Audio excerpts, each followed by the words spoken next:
അയ്യോ അയ്യോ അയ്യോ അയ്യോ മാഡം, ആ ടച്ചിങ്സ് അല്ല, കറണ്ട് കമ്പിയിൽ തട്ടി നിൽക്കുന്ന മരക്കൊമ്പുകളൊക്കെ വെട്ടുന്നുണ്ട്, അതുകൊണ്ടാണ് അതിന്റെ പണി. അത് കഴിഞ്ഞാൽ വരണം. നിങ്ങൾ എന്റെ വീടിന് മുമ്പിലെ ടച്ചിങ്സ് എപ്പോഴാ വെട്ടി തരിക? നിങ്ങളെ വീട് കറക്റ്റ് ഏരിയ ഒന്ന് പറയാവോ? കണ്ണാടിപ്പാറ പള്ളീന്റെ അടുത്ത്. കണ്ണാടിപ്പാറ പള്ളിയുടെ അടുത്ത് ഏകദേശം 2 മണിയൊക്കെ കഴിയും കേട്ടോ. അല്ലോ, നിങ്ങളൊരു 11 മണിക്ക് മുമ്പായി വന്നിട്ട് എന്റെ ആ ടച്ചിങ്സ് ഒന്ന് വെട്ടി തന്നിട്ടുണ്ട്, എനിക്ക് കറി വെക്കാനും.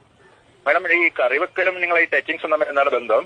അത് എന്റെ മുരിങ്ങേന്റെ കൊമ്പ് നിങ്ങളെ കമ്പിമേലാ തട്ടിക്കെടുക്കുന്നത്, അതൊന്ന് വെട്ടി തന്നിട്ടുണ്ടേ. എനിക്ക് അത് ചക്കക്കുരുവിലിട്ട് കറിയും വെക്കാനും മുരിങ്ങേന്റെ ഇല ഉപ്പേരിയും വെക്കാനും.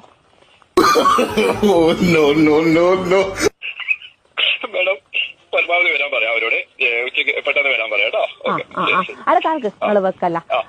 ആ രാകേഷാ വരുന്നെങ്കിൽ ഓനോട് ഒരു 50 ഉറുപ്പ്യന്റെ മത്തിയും വാങ്ങാൻ പറയോ?